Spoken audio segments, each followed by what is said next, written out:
2014 में हुए एक एक्सीडेंट के बाद जब इस सीक्रेट एजेंट की आंख खुली तो उसने खुद को सन 4028 के एक अजीब से टाउन में पाया जहां से बाहर जाने की सोच रखने वाले इंसान को भी मौत की सजा दे दी जाती थी। इवन सबसे ज्यादा डरावनी बात तो ये थी कि असल में उन सभी लोगों को ये लगता था कि अभी भी वो लोग सन 2000 में जी रहे हैं, जबकि सच्चाई तो ये थी कि पिछले 2000 सालों से उन्हें बिना बताए बहुत ही खतरनाक सर्वाइवल प्लान का हिस्सा बनाकर रखा गया था, क्योंकि बाहर मौजूद दुनिया तो 2000 साल पहले पूरी तरह से खत्म हो चुकी थी। अब इसी टाउन के पास के जंगल में एक दिन अचानक से ईथन की आंख खुलती है, जो कि असल में एक सीक्रेट सर्विस एजेंट था और अपनी ऑर्गेनाइजेशन के 2 जनों के गायब हो जाने के बाद वो उनके केस के ऊपर काम कर रहा था। खैर अभी के लिए उसकी बॉडी के ऊपर काफी सारे चोटों के निशान थे और साथ ही उसके पास उसका कोई सामान भी नहीं था, इसीलिए वो जैसे तैसे खड़ा होकर लड़खड़ाते हुए पास के टाउन में चला जाता है, जहाँ पर शुरुआत में तो सभी लोग उसको काफी ज्यादा अजीब तरह से देख रहे थे। पर उसके बाद ईथन वहाँ पर से एक कैफे में चला गया था, जहाँ पर काम करने वाली एक लड़की से बात करके उसको पता चलता है कि वो वेवुड पॉइंट नाम की एक जगह पर है।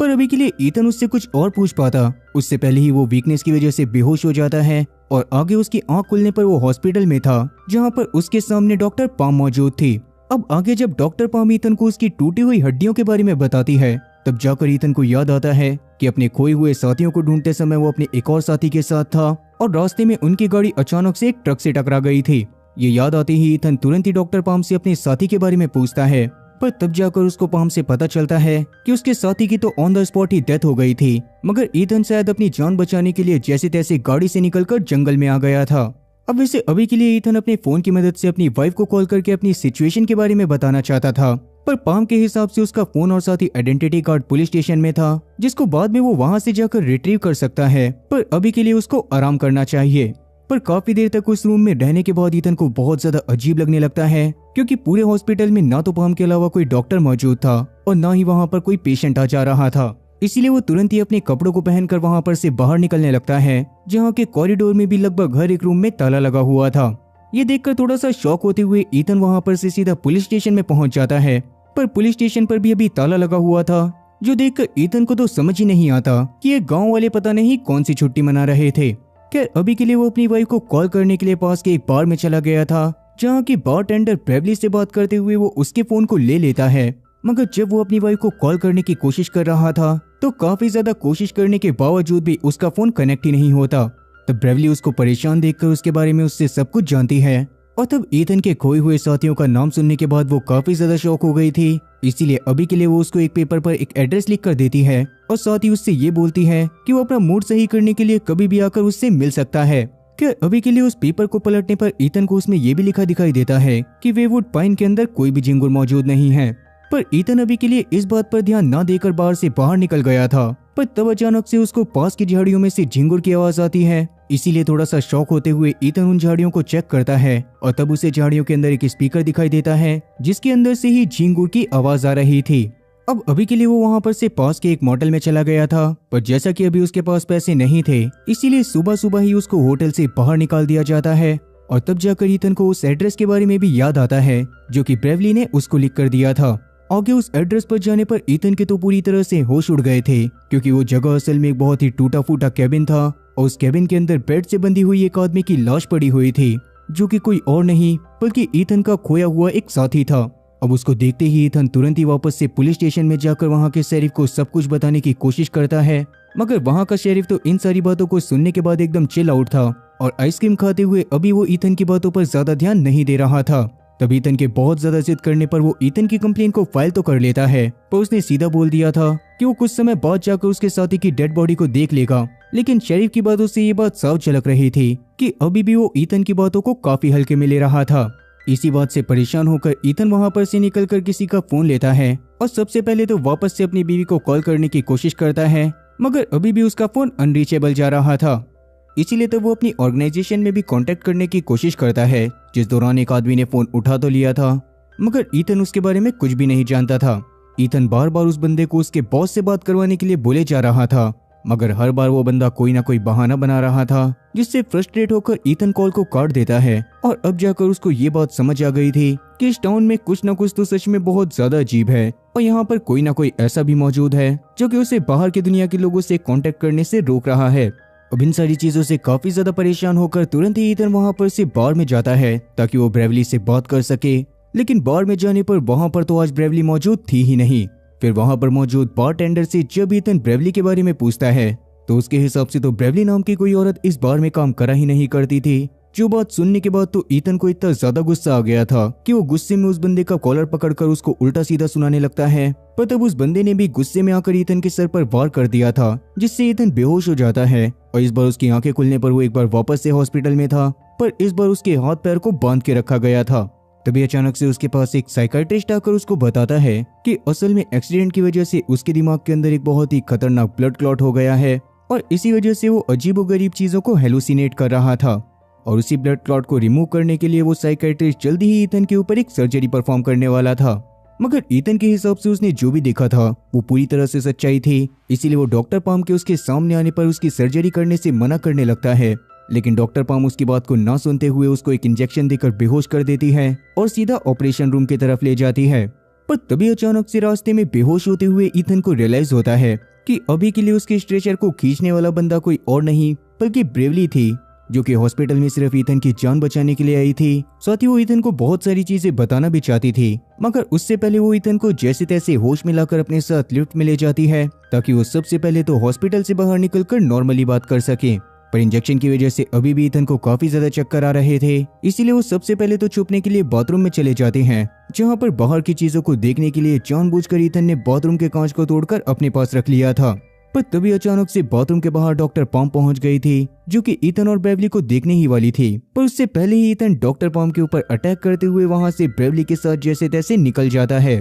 फिर एक खाली घर में जाने पर ब्रेवली ईथन से बातें करते हुए उसको बताती है कि असल में वो कुछ हफ्तों से उसी टाउन में फंसी हुई है और वो सन 1999 में इस टाउन में आई थी। ये बात सुनने के बाद तो ईथन के दिमाग ने काम करना ही बंद कर दिया था, क्योंकि उसके हिसाब से तो अभी के टाइम पर सन 2014 चल रहा था और ब्रेवली की बातों के हिसाब से उसकी कैलकुलेशन और साथ ही एज बिल्कुल मैच नहीं कर रही थी।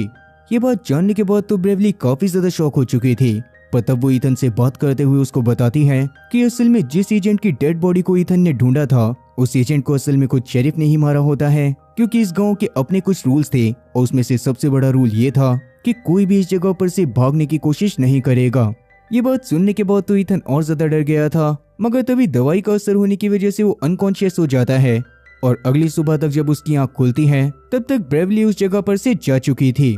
तब थोड़ा सा परेशान होते हुए ईथन फिर से जब टाउन में जाता है तो इस बार उसको टाउन में सब कुछ नॉर्मल लग रहा था और तभी पास में हो रही एक पार्टी में उसकी नजर केट नाम की एक औरत पर पड़ती है, जो कि असल में वही दूसरी एजेंट थी जो कि उस मरे हुए एजेंट के अलावा गायब हो गई थी। पर यहाँ पर सबसे ज्यादा शॉकिंग चीज ये थी कि केट अपनी उम्र से काफी ज्यादा बड़ी लग रही होती है, इसीलिए ईथन अभी उसको डायरेक्ट अप्रोच ना करके पार्टी खत्म होने का वेट करता है। और फिर जब केट वहां पर से अपने पार्टनर के साथ जाने लगती है तो ईथन भी उसका पीछा करते हुए उसके घर तक पहुंच जाता है, मगर पूरे रास्ते उसके दिमाग में बस यही बात चल रही थी कि केट एकदम से इतनी ज्यादा चेंज कैसे हो गई, क्योंकि 1 महीने पहले तक ही उसका केट के साथ एक्स्ट्रा मैरिटल अफेयर चल रहा था और उस दौरान केट पूरी तरह से अलग थी। खैर अभी के लिए वो जैसे तैसे हिम्मत करके केट के घर की डोरबेल को बजाकर उससे बात करने की कोशिश करता है, जहाँ पर शुरुआत में तो केट अपने पति के सामने ऐसे दिखावा कर रही थी जैसे कि वो ईथन को जानती ही ना हो, पर थोड़ी ही देर में वो जानबूझकर अपने पति को किसी काम के बहाने से अंदर भेज देती है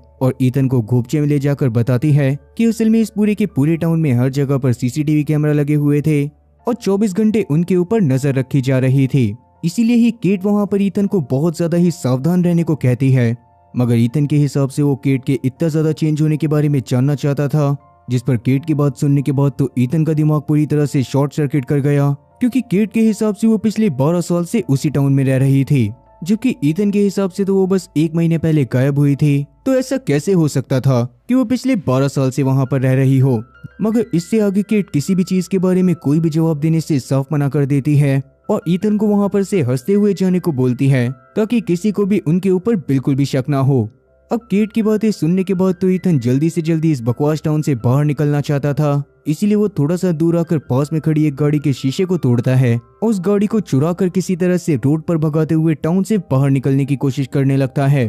खैर अब थोड़ी ही देर में वो टाउन के एंट्री बोर्ड के पास पहुंच गया था, जिससे उसको लग रहा था कि शायद अब ये टाउन पीछे छूट जाएगा। मगर उसी रोड पर कई घंटों तक लगातार ड्राइव करने के बाद भी अचानक से ईथन के सामने वही बोर्ड आ जाता है जो कि उसने पहले भी देखा था, और इसका मतलब कि वो रोड से लगातार घूम घूम कर वापस से उसी जगह पर आ गया था। तब जाकर ईथन समझ जाता है कि वो रोड के रास्ते से तो इस गांव से बाहर नहीं निकल सकता, इसीलिए वो तुरंत ही गाड़ी से नीचे उतरकर जंगल में भाग जाता है और जंगल के बीच में आ रही सारी चीजों को धीरे धीरे पार करके जंगल के आखिरी में पहुंच जाता है। जंगल के आखिरी में एक बहुत ही बड़ी दीवार मौजूद थी जिसने शायद इस पूरे टाउन को चारों तरफ से घेर रखा था और उन बड़ी दीवारों के ऊपर काफी ज्यादा हाई वोल्टेज के वायर्स भी लगाए हुए थे ताकि अगर कभी कोई वहां पर से भागने की कोशिश करे तो करंट लगने से उसकी मौके पर ही मौत हो जाए। और क्योंकि अभी वहां पर से बाहर निकलने का कोई भी रास्ता नहीं था इसीलिए ईथन वापस से अपनी गाड़ी में जाकर बैठ जाता है। पर तभी वहां पर अचानक से टाउन का शेरिफ आकर उसको गाड़ी चुराने के जुर्म में पकड़ लेता है, जिस दौरान ईथन उसको काफी बार समझाने की कोशिश कर रहा था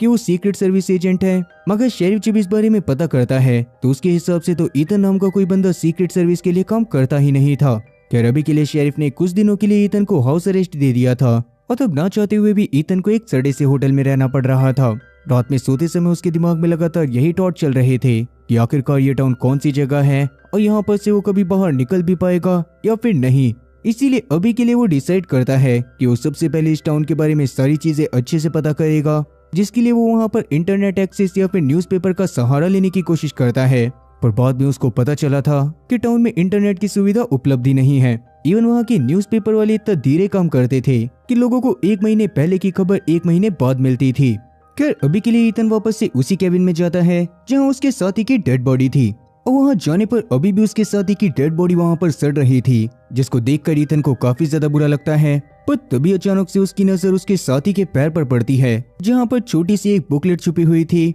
मगर ईथन की उस बुक को अपने पास रखने से पहले ही वहाँ पर शेरिफ आ गया था, जो आकर तुरंत ही उसको गन पॉइंट पर ले लेता है और जल्दी ही वहाँ पर फोरेंसिक डिपार्टमेंट वाले आकर ईथन के दोस्त की डेड बॉडी को वहाँ पर से लेकर जाने वाले थे। इसीलिए तब शेरिफ गुस्से में ईथन को वहाँ पर से वापस से होटल में जाने को कहता है, लेकिन ईथन अभी के लिए निकलकर सीधा उसी बार में चला गया था जहाँ पर ब्रेवली काम करा करती थी। असल में वो ब्रेवली के बारे में भी काफी सारी चीजें जानना चाहता था और किस्मत से उसे बार में जाने पर ब्रेवली मिल भी जाती है, जिसने उसको देखते ही सबसे पहले तो बार के गानों का वॉल्यूम तेज कर दिया था और बाद में वो उसके साथ डांस करने का दिखावा करते हुए उसके कान में बताती है कि ईथन के साथ में काम करने वाला मरा हुआ एजेंट पहले के टाइम पर ब्रेवली के साथ ही उस टाउन से भागने की प्लानिंग कर रहा था, जिसके लिए उसने टाउन का एक बहुत ही डिटेल मैप बनाया था और वो उसको हमेशा अपने पास अपनी एक बुक में रखा करता था। लेकिन उनके प्लान को एग्जीक्यूट करने से पहले ही गांव वालों को उसके बारे में पता चल गया था, जिस वजह से ही उसको भागते समय जान से मार दिया गया। तब ईथन को ये बात समझ आ जाती है कि टाउन से निकलने के लिए वो मैप सच में काफी ज्यादा जरूरी है।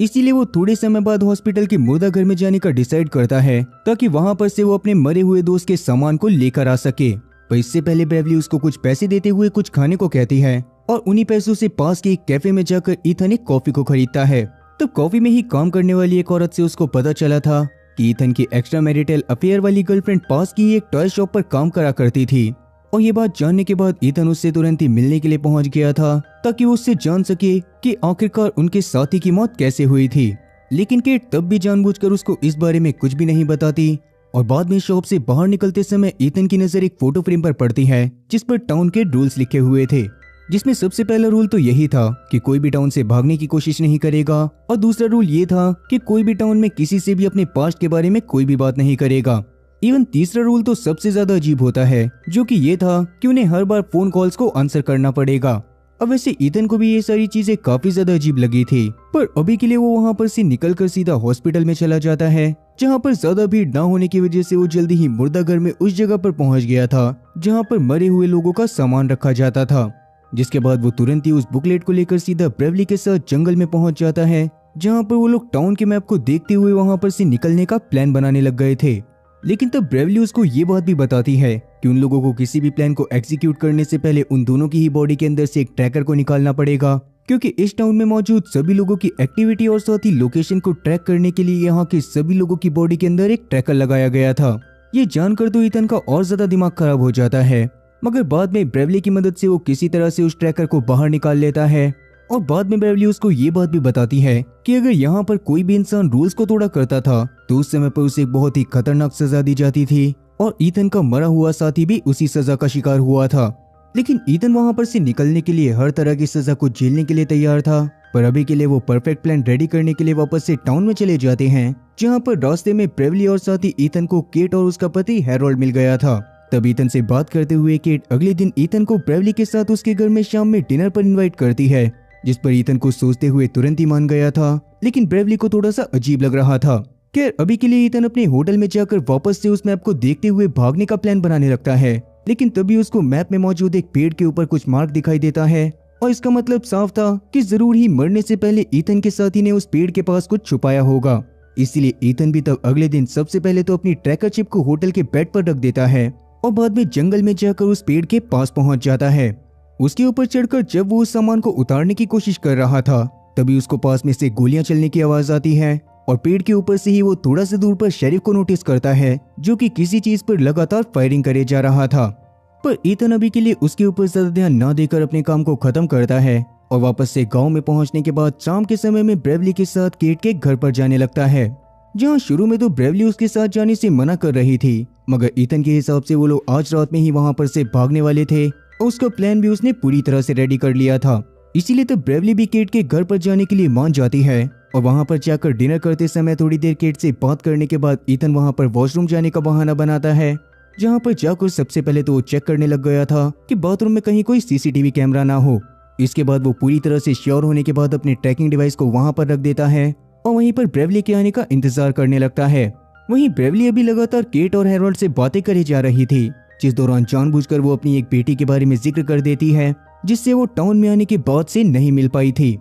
अब जैसा कि उसने अभी के लिए पास्ट के बारे में बात करके टाउन के एक रूल को तोड़ दिया था, इसीलिए वो खुद भी थोड़ा सा परेशान होने का बहाना बनाकर बाथरूम की तरफ चली जाती है और अभी के लिए केट और साथ ही हैरोल्ड को भी उस पर बिल्कुल शक नहीं होता। मगर जब पूरे 10 मिनट होने के बावजूद भी ब्रेवली और ईथन में से बाथरूम में से कोई भी नहीं आता तो केट और हैरोल्ड भी तुरंत ही उनके भागने के प्लान के बारे में समझ जाते हैं और वहीं ब्रेवली और ईथन भी अब तक घर के बाहर निकल चुके थे। उस दौरान ब्रेवली ईथन के मरे हुए दोस्त के बारे में सोचकर काफी ज्यादा डरी हुई थी, इसीलिए ईथन तब उसको शुरुआत में समझाने की कोशिश करता है कि असल में उसके दोस्त के पैकेज की मदद से ही उसे यहाँ से बाहर निकलने के रास्ते के बारे में थोड़े से क्लूज मिले थे और उसकी मदद से ही वो लोग इस टाउन से बाहर जाने वाले थे। अब उनके बात करने के दौरान अचानक से ही उनके आसपास के सभी घरों में लाइट जल जाती है और सभी के घरों में कॉल बजने लगता है। इसके तुरंत बाद ही घर में मौजूद सारे लोग हथियार लेकर गुस्से में बाहर आकर ईथन और ब्रेवली का पीछा करने लग गए थे, जो देखकर ईथन ब्रेवली को सिमेट्री में जाने को कहता है और खुद अभी के लिए वो वहीं पर रहकर उन लोगों का ध्यान भटकाकर बाद में सिमेट्री में आने वाला था। तो ब्रेवली भी बिल्कुल ऐसा ही करने लगती है और दूसरी तरफ ईथन ने थोड़ी ही देर में गांव वालों से अपना पीछा छुड़वाकर खुद को छुपा भी लिया था। पर एट द सेम टाइम पर जब ब्रेवली सिमेट्री की तरफ जा रही थी तभी अचानक से गाँव के कुछ लोग आकर उसको पकड़ लेते हैं, जिन्होंने उसको जान से मारने का डिसाइड कर लिया था। अब जैसे ही ये बात ईथन को पता चलती है तो वो खुद भी तुरंत ही पास के घर में जाकर बाहर हो रही चीजों को ध्यान से देखने लगता है, जिस दौरान गांव के लोग एक जगह पर इकट्ठा हो गए थे और दो लोगों ने जबरदस्ती ब्रेवली को वहीं पर चेन से बांध दिया था। उतने में ही वहां पर शेरिफ आकर ब्रेवली को जान से मारने की बात करता है, जो सुनने के बाद वहां पर खड़े कुछ लोगों को तो बुरा लग रहा था, मगर बाकी सारे लोग खुशी से तालियां बजा रहे थे। खैर अब इसके बाद शेरिफ केट और उसके पति हैरोल्ड का शुक्रिया भी करता है, क्योंकि उन दोनों की वजह से ही उसे ब्रेवली के वहां से भागने के प्लान के बारे में पता चला था और इसके तुरंत बाद ही शेरिफ ने ब्रेवली को बेरहमी के साथ स्टैब करके सबके सामने मौत के घाट उतार दिया था। ये देखकर सभी लोग खुशी से तालियां बजाने लग गए थे, क्योंकि उनके हिसाब से टाउन के रूल तोड़ने वाले इंसान को इसी तरह की सजा देनी चाहिए थी। मगर ईथन तो ये सब देखकर बहुत ज्यादा डर गया था। इसके थोड़ी देर बाद जब केट और साथी हैरोल्ड अपने घर पर जाते हैं तो केट जानबूझ के वापस से हैरोल्ड को ऊपर वाले रूम में सोने के लिए भेज देती है, क्योंकि उसको ये बात पता थी कि ईथन उससे वापस से मिलने के लिए जरूर आएगा। अब ईथन के वापस आने पर उसे केट से बात करके पता चलता है कि असल में केट को ब्रेवली को मरवाने का जरा सा भी दुख नहीं था, क्योंकि उसके हिसाब से उसने बस टाउन के रूल्स को फॉलो करा था। पर उसी दौरान अचानक से केट ईथन के ट्रैकर को उसको वापस करते हुए बताती है कि उसने जानबूझकर सिर्फ ब्रेवली के बारे में कंप्लेन करी थी, क्योंकि वो ईथन को मरते हुए नहीं देखना चाहती। इसीलिए वो ईथन को टाउन में ही रहकर अपनी लाइफ को वापस से स्टार्ट करने को बोलती है, क्योंकि उसके हिसाब से ऐसा कोई भी रास्ता नहीं था जिससे इस टाउन के बाहर जाया जा सके। खैर तब ईथन वहां पर से चला जाता है और अगले दिन वो सीधा उसी कैबिन में पहुंच गया था जहां पर उसको उसके पहले वाले साथी की लाश मिली थी। वहां पर ये भी रस्सी के सहारे ब्रेवली की डेड बॉडी को भी लटकाया गया होता है, जिसकी वजह से ईथन को बहुत ज्यादा बुरा लग रहा था और उसे गाँव वालों के ऊपर गुस्सा भी आ रहा होता है। मगर इसी गुस्से को मोटिवेशन में कन्वर्ट करके उसने डिसाइड कर लिया था कि वो किसी भी हालत में इस टाउन से बाहर जाकर रहेगा। अभी के लिए तब वो ब्रेवली की बॉडी को नीचे उतारकर उसको एक कपड़े से ढक देता है और वहां से वापस से टाउन में आ जाता है। टाउन में आने के बाद अचानक से उसकी नजर एक फूड सप्लाई ट्रक पर पड़ती है, जो कि डेफिनेटली उस टाउन के बाहर से आया होगा। इसलिए ईथन जैसे तैसे मौका पाकर चुपके से उस ट्रक के अंदर घुस जाता है। हालांकि उसकी इस हरकत की वजह से उसकी जान को भी काफी ज्यादा खतरा हो सकता था, मगर ईथन इस बारे में बिल्कुल भी परवाह नहीं करता और कुछ घंटों के बाद जब ट्रक एक जगह पर आकर रुकता है तो उसके थोड़ी देर बाद ईथन भी उस ट्रक के नीचे उतर गया था। अभी के लिए वो एक वेयर हाउस टाइप की जगह पर था जहां उसके अगल बगल काफी ज्यादा एडवांस स्पॉट्स बने हुए थे जिनको देखकर तो उसको कुछ भी समझ नहीं आता। अभी के लिए बहुत ज्यादा संभलते हुए उस वेयर हाउस टाइप की जगह को एक्सप्लोर करना चालू कर देता है, जिस दौरान वो काफी बार गार्ड्स की नजरों में आते हुए भी बचा था। पर फाइनली वो एक ऐसी जगह पर पहुंच जाता है जहां पर काफी सारी एक्सीडेंटल गाड़ियां खड़ी हुई थी और वहां पर सबसे ज्यादा शॉकिंग बात तो ये थी कि उस जगह पर ईथन की वाइफ टेरेसा की भी एक एक्सीडेंटल कार खड़ी होती है और उसके अंदर जाने पर ईथन को उसके अंदर टेरेसा का सामान भी मिलता है। पर तभी अचानक से उसकी वाइफ की गाड़ी के शीशे को तोड़ता हुआ कोई आदमी उसके ऊपर अटैक करता है और बाहर जाने पर उसको पता चलता है कि वो आदमी कोई और नहीं बल्कि शेरिफ था। हालांकि ईथन उससे लड़ाई करने की काफी ज्यादा कोशिश करता है मगर फाइनली शेरिफ ने उसको बेहोश कर दिया था और आगे ईथन की आंख खुलने पर वो एक बार वापस से अपने आप को हॉस्पिटल में पाता है, जहां जब उसकी नजर डॉक्टर पाम से मिलती है तो डॉक्टर पाम उसको बताती है कि उसकी वाइफ टेरेसा और साथ ही उसके बेटे बेन को उसी घर में शिफ्ट कर दिया गया था जिसमें पहले ब्रेवली रहा करती थी।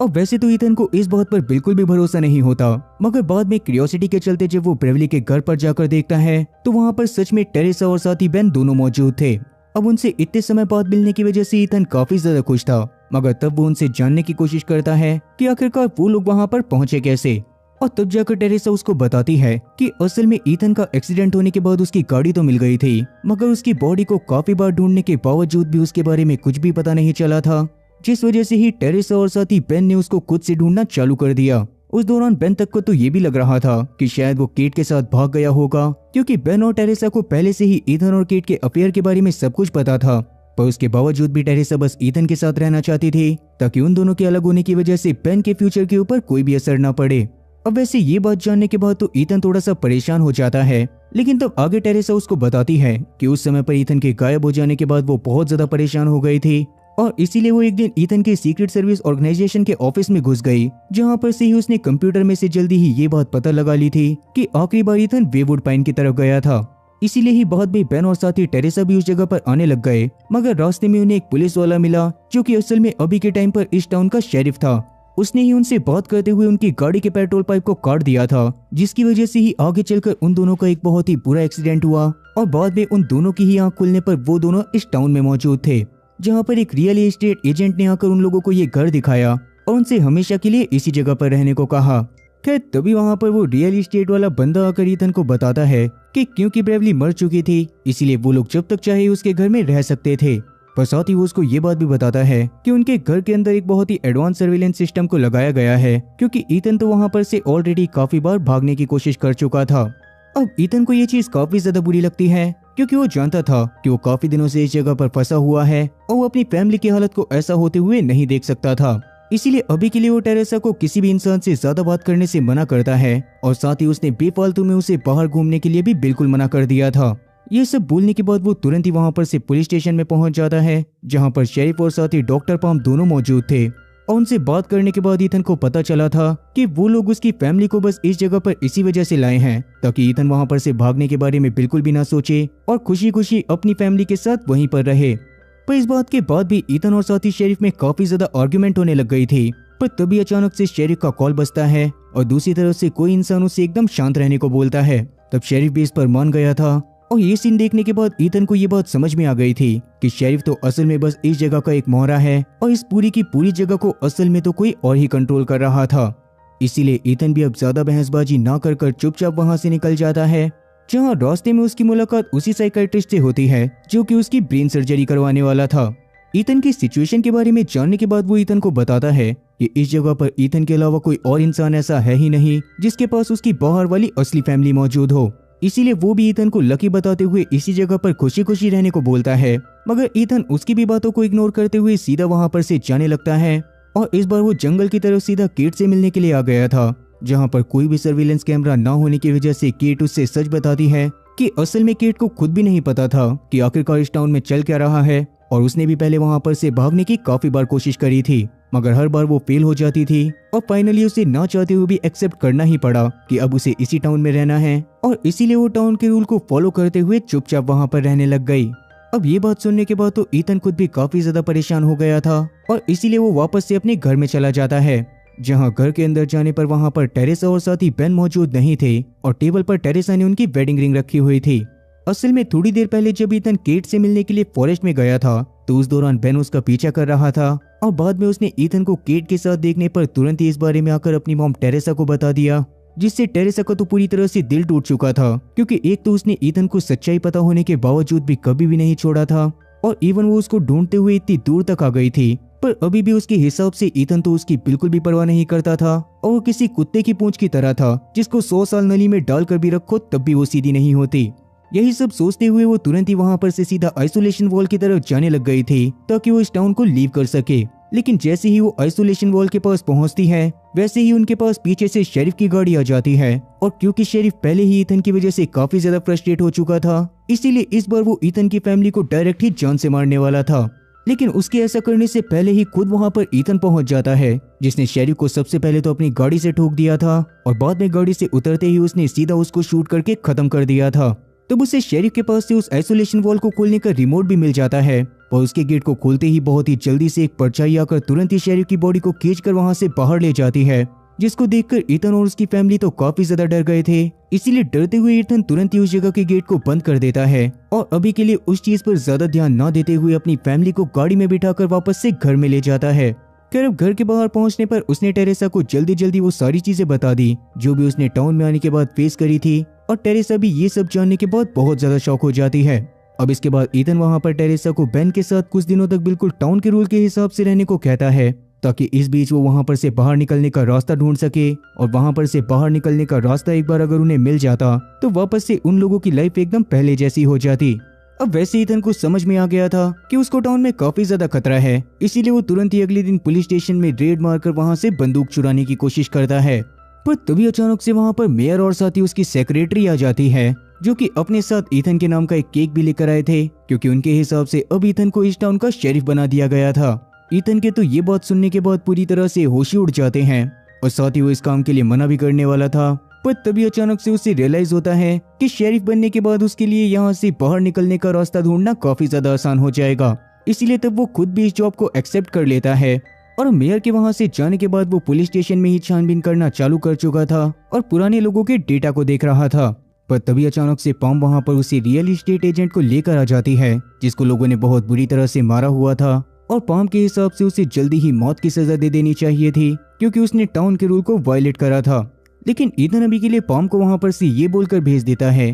कि क्योंकि अब वो इस टाउन का शेरिफ है तो वो डिसाइड करेगा कि किसको जान से मारना है और किसको नहीं। फिर पॉम के वहां से जाने के बाद ईथन उस आदमी से बातें करना चालू कर देता है, जिस दौरान उसे पता चलता है कि उस एजेंट को तो याद भी नहीं था कि उसे इस टाउन में आए हुए कितना ज्यादा टाइम हो चुका है। मगर एक बात ये थी कि उसको अपनी फैमिली की बहुत ज्यादा याद आती थी और वो किसी भी हालत में उनके पास लौटना चाहता था। अब वैसे तो अभी के लिए ईथन सोच रहा होता है कि वो बाकी सबसे इस बंदे की जान को कैसे बचाएगा, पर तभी अचानक से उसको एक कॉल आता है और जैसा कि रूल था कि उन्हें कॉल को रिसीव करके कॉल पर बोली गई बात माननी है, तो ईथन को पता चलता है कि उसे किसी भी हालत में उस एजेंट को जान से मारना ही पड़ेगा। अब वैसे तो एजेंट भी इस बात को समझ जाता है, साथ ही वो ईथन की मजबूरी को भी समझ रहा था, मगर ईथन उसको किसी भी हालत में जान से नहीं मारना चाहता था। इसी वजह से उसे टाउन के लोगों से बुरी तरह से नफरत हो चुकी थी। दूसरी तरफ टाउन के लोग अब ईथन की फैमिली के साथ काफी ज्यादा अच्छे से बिहेव करते थे और साथ ही टेरेसा ने बेन का एडमिशन वहाँ के एक स्कूल में भी करवा दिया था। खैर ईथन के शेरिफ बनने की वजह से रात में ईथन के घर पर एक पार्टी ऑर्गेनाइज करी जाती है, जिसमें पॉम ने सभी लोगों को ये आश्वासन दिया था कि जब तक टाउन में ईथन शेरिफ रहेगा तब तक टाउन में रूल तोड़ने वाले हर एक इंसान को अच्छे से सजा मिलेगी। तब ईथन भी वहाँ पर यही बोलता है कि वो सभी क्रिमिनल को कड़ी से कड़ी सजा देगा और उसकी नजरों में सारे के सारे क्रिमिनल उसके सामने बैठे हुए थे। खैर इसके थोड़ी देर बाद वो पार्टी को बीच में ही छोड़कर वहां पर से सीधा जेल में जाता है, जहां पर जाकर उसने अपने आप ही उस रियल एस्टेट वाले एजेंट को फ्री कर दिया था और वो सीधा उसको अपने साथ आइसोलेशन वॉल के पास ले जाता है, जहां से ईथन का प्लान उसको भगाने का था ताकि वो जिंदा रहकर अपनी लाइफ को अच्छे से एंजॉय कर सके। लेकिन उस एजेंट का तो अब जीने का बिल्कुल भी जी नहीं करता था और कहीं ना कहीं वो ये बात भी बोलता है कि हो सकता है कि इतनी बड़ी बड़ी वॉल्स यहाँ पर लोगों को बाहर जाने से रोकने के लिए नहीं, बल्कि बाहर मौजूद किसी बहुत ही खतरनाक चीज को अंदर आने से रोकने के लिए है। तब ये बात सुनने के बाद तो सच में ईथन का पूरी तरह से दिमाग चकरा जाता है और साथ ही तब उसको वो सीन भी याद आता है जब शेरिफ की बॉडी को तुरंत ही कोई अजीब सी चीज अपने साथ आइसोलेशन वॉल के पार ले गई थी। साथ ही तब वो एजेंट इस वॉल के बारे में एक और चीज बताता है कि इस वॉल से ही जुड़कर पास में एक क्लिफ मौजूद थी, जहां पर एरिया ज्यादा ना होने की वजह से वहां पर वॉल को नहीं बनाया गया था और वहां पर से कोई भी इंसान टॉप कर टाउन के बाहर जा सकता था। एक समय पर उस एजेंट ने भी वहां पर से भागने की कोशिश करी थी, मगर धोखे से पैर फिसलने की वजह से उसका पैर टूट गया था और अभी के लिए वो पूरी तरह से वहां से बाहर निकलने की उम्मीद को खो चुका था। यही सब बताते हुए रोने के बाद वो आखिरी बार ईथन को हक करता है और तुरंत ही जाकर उस हाई वोल्टेज वाली दीवार से चिपक जाता है, जिससे 440 वोल्ट का झटका लगने से उसकी मौके पर ही मौत हो गई थी। मगर ये सब देखने के बावजूद भी ईथन वहां पर से बाहर जाने के प्लान के बारे में नहीं भूला था, और क्योंकि अब तो उसे रास्ता भी पता चल गया था, इसीलिए वो अपने घर में जाकर सबसे पहले तो टेरेसा को हक करते हुए अपने प्लान के बारे में बताता है कि वो जल्दी ही क्लिफ के दूसरी तरफ जाकर वहां पर से बाहर निकलने का रास्ता ढूंढेगा, और अगर उसे वहां से बाहर निकलने का रास्ता मिल गया तो वो जल्दी ही अपनी फैमिली को भी लेने के लिए जरूर आएगा। टेरेसा भी तब इस पर मान जाती है और वहां पर से ईथन पुलिस स्टेशन में जाकर सबसे पहले अपने लिए काफी सारे हथियार जमा करता है और बाद में सीधा उस क्लिफ के पास पहुंच जाता है। इसके बाद वो बहुत ही आराम से क्लिफ के दूसरी तरफ भी पहुंच गया था और आइसोलेशन वॉल के इस तरफ आकर उसे बहुत ज्यादा अच्छा लग रहा था, पर साथ ही उसकी फट के 4 से 64 भी हो रखी थी, क्योंकि इसे एजेंट की बात याद थी कि वो वॉल असल में टाउन के लोगों को बाहर जाने देने से रोकने के लिए नहीं, बल्कि बाहर मौजूद किसी बहुत ही खतरनाक चीज को अंदर आने से रोकने के लिए हो सकती है। तभी अचानक से ईथन को फील होता है जैसे कि उसके आसपास कोई मौजूद हो और उतने में ही उसके ऊपर कोई अटैक करने की कोशिश भी करने लग गया था। ये देखकर ईथन काफी बार फायर करने की कोशिश करता है, मगर जो भी चीज उसके सामने थी वो बहुत ज्यादा ही फास्ट थी और साथ ही उसने उसके हाथ को थोड़ा सा घायल भी कर दिया था। पर तब जैसे तैसे ईथन वहां पर से उस चीज को भगा देता है और घायल होने की वजह से वहीं पर लेट कर सो जाता है। वहीं टाउन में अगले दिन जब बेन वहां पर से अपने कॉलेज में गया था तो वहां पर उसके अलावा उसकी क्लास में सिर्फ 2 ही जने मौजूद थे, क्योंकि वहां का एडमिशन लेने वाला टेस्ट इतना ज्यादा टफ रखा गया था कि बेन को मिलाकर सिर्फ 3 जने ही उसको क्लियर कर पाए होते हैं, और वो उस टाउन के हिसाब से उस जगह के फर्स्ट जनरेशन के स्टूडेंट होने वाले थे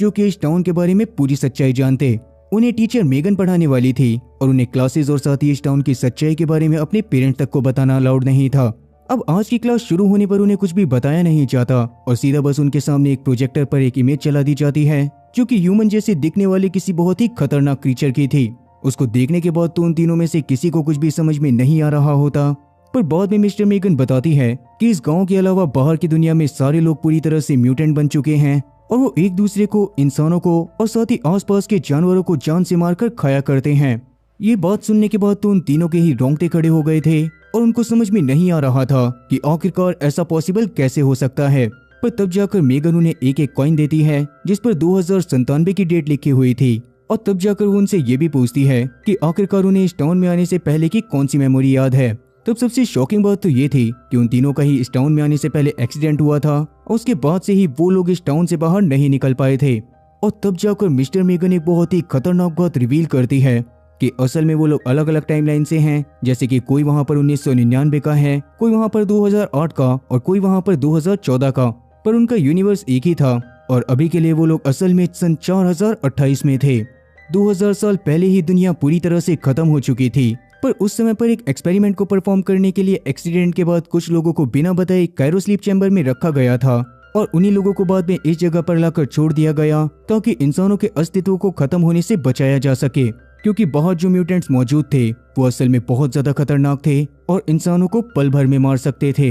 लेकिन ईथन को सुबह उठने के बाद इन सब चीजों के बारे में कोई भी आइडिया नहीं होता और वो शहर की तलाश में जंगल में सीधा सीधा बढ़े जा रहा था, पर तभी अचानक से उसे आसपास से कुछ अजीब सी आवाजें आने लगती हैं। अब क्या ईथन अपनी जान को बचा पाएगा? और जिन स्टूडेंट को अंदर ये सोचकर एजुकेशन दी जा रही है कि वो आगे चलकर टाउन की भागदौड़ को पूरी तरह से संभाल पाएंगे, वो इस चीज को करने में कामयाब हो भी पाएंगे या फिर नहीं। और सबसे बड़ी बात कि अगर गांव वालों को इन सारी चीजों के बारे में पता चलेगा तो उनका क्या रिएक्शन होगा। माफ करना, वीडियो के बड़े होने की वजह से ये सारी चीजें आपको इसके सेकंड पार्ट में जानने को मिलेंगी, पर क्या मुझे इसके सेकंड पार्ट को लेकर आना चाहिए और क्या आप लोगों को ये सीरीज इंटरेस्टिंग लग रही है? कमेंट सेक्शन में इस बारे में जरूर बताना। अगर सिर्फ 100 लोग भी इस सीरीज के सेकंड पार्ट को देखना चाहेंगे तो मैं स्पेशली उन 100 लोगों के लिए भी इसके सेकंड पार्ट को लेकर आऊंगा, क्योंकि सीरीज की एक्सप्लेनेशन करने में काफी ज्यादा मेहनत लगती है और अगर ऐसे में आपको उसका फर्स्ट पार्ट ही पसंद ना आए तो उसका सेकंड पार्ट डालने का कोई भी मतलब नहीं बनता। इसीलिए कमेंट सेक्शन में जरूर बताना कि आप लोगों को ये सीरीज कैसी लगी।